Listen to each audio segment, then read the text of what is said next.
Yo, what it do, YouTube? It's your boy Mike, aka the Crypto Digits. Just want to do a quick video, real quick, man. Just share my thoughts. I pretty much take me a break over the weekends. I do have a family, wife, and 3 kids, so I try and do what I can to make sure that I'm not too busy for them. You get it? So I just let y'all know. Don't too much expect the video or upload from me on the weekends. That's time that I definitely have carved out for the fam. All right, so let's get to it. So I haven't really been able to give my thoughts too much on the recent AMA that came at the end of the month. Now we're in October. We're supposed to be, well, today is the first day to start for metadata, but I don't think we'll have anything until Wednesday for that first drop. So it'll be interesting to see how that happens. I'll come with a video there. But today we want to talk about the burn mechanism, the burns that they're talking about. A lot of things that people are getting happy about. Number one, first and foremost, I believe the Veve is just doing it because they want to appease, in a sense, the NFT community. And right now, the Veve community, are upset.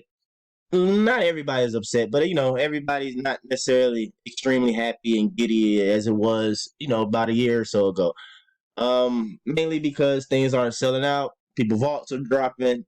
You got items that's under retail. You probably paid 90% higher than a price for item. So, sentiment is down. But I really believe that burning, because burning is a crypto thing. Everybody loves that. Everybody loves the Shiba burns. The big thing with Luna Classic and things like that is about the burns that they implemented. Heck, I bought Omi to even begin with before even getting onto Veve because I was reading into the tokenomics and knowing that Omi is burned, in the background with the purchases and market purchases and all of that nature. So burns is it's an NFT thing, it's a crypto thing, and it's been a popular thing within the last couple of years because it's not an old crypto thing. It's not. I didn't hear about burns when I first got into crypto back in 2017 and stuff like that. It wasn't too many projects that I was doing it. Correct me if I'm wrong. You might have knew of one, but it wasn't any popular main top projects doing it, like Shiba being a top 25 token or something like that. So my point is that I feel like Veve is just trying to appease to that though. But my thing is though, guys, is that we already know. Star Wars, this didn't sell out. We have 11,000, about 12,000 editions of this. Yeah, 11,000 editions. The Sky adds on like another 2,500, 3,000 editions. That's nothing. We all know how many Star Wars fans it is in the world. That's nothing. We just right now on Veve, I say this all the time. The current user base, even though I love y'all and I'm myself a part of this current user base, we just don't have a big fan base of any of these things. We got a lot of people who know about stuff and we know that it's hyped and loved. And then as individuals, it might be some things that come to the app that you yourself definitely care about though, but you're probably within a group of probably about 30 to 50 people, and 30 to 50 people on this app for one brand. You already know it's not going to do anything. That's why people begging for less and lesser editions because they're thinking about right now.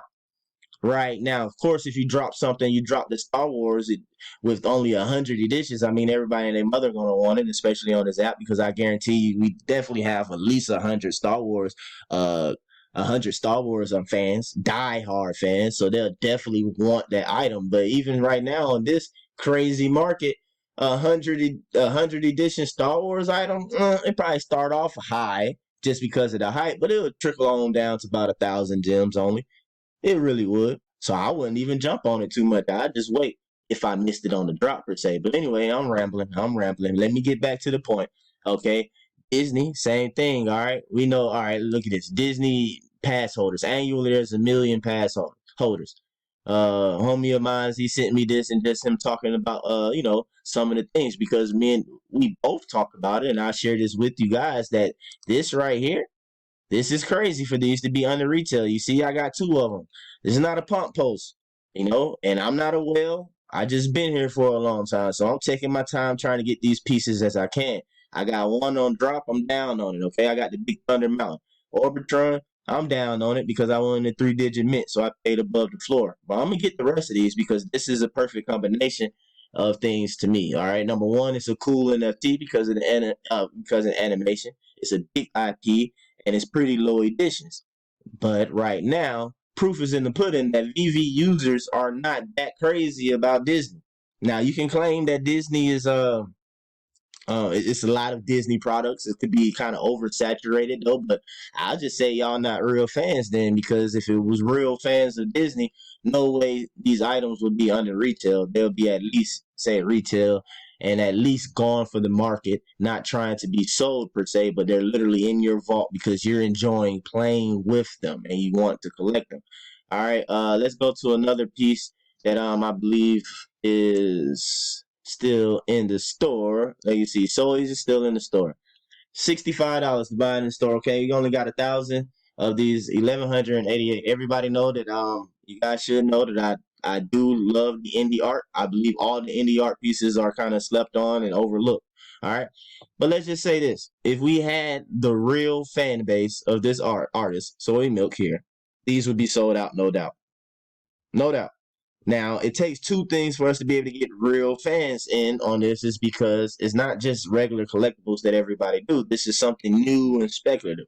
So we're talking about NFTs, talking about digital stuff, talking about augmented reality that the masses do not do on the regular case. Well, I think that's double negative, but anyway, you guys get the point.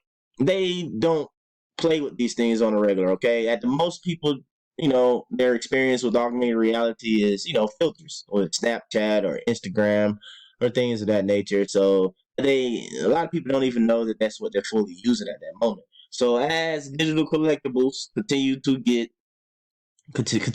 adopted mainstream wise, we'll continue to onboard real fans of these artists.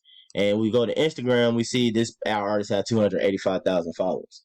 285,000 followers. 285,000 followers. Okay, I just had to say that a few times so it can sit in.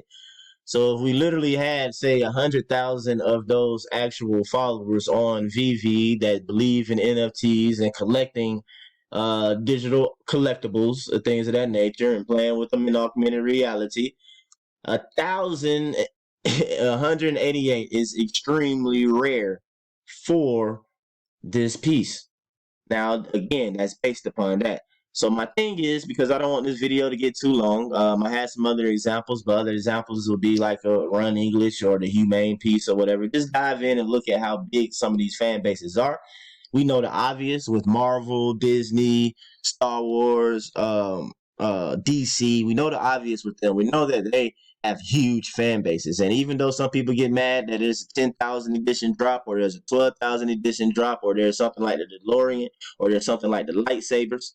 Matter of fact, let's talk about that for a quick second before I get out of here. David, you have already told us, and you can research and find out yourself, that Disney sells like millions of lightsabers per year. So the amount of lightsabers that are on the app currently, I believe that did sell out because, that was still a little earlier at the time of everything kind of going down or whatever, and people were happy about lightsabers. It kind of went crazy of buying multiples. But that's not that many in comparison to the actual fan base and how many people buy lightsabers.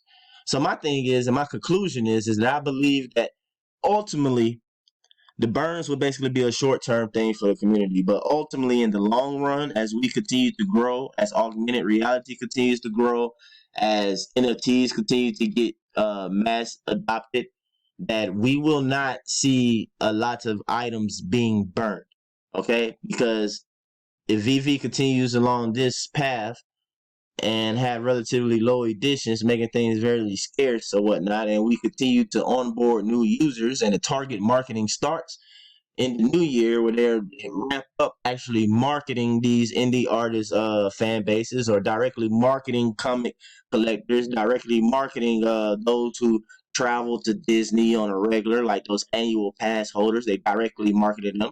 Imagine each one of those pass holders, there's a million of them getting the email consistently tying in Disney and Veve, and they're consistently seeing it on more than one occasion.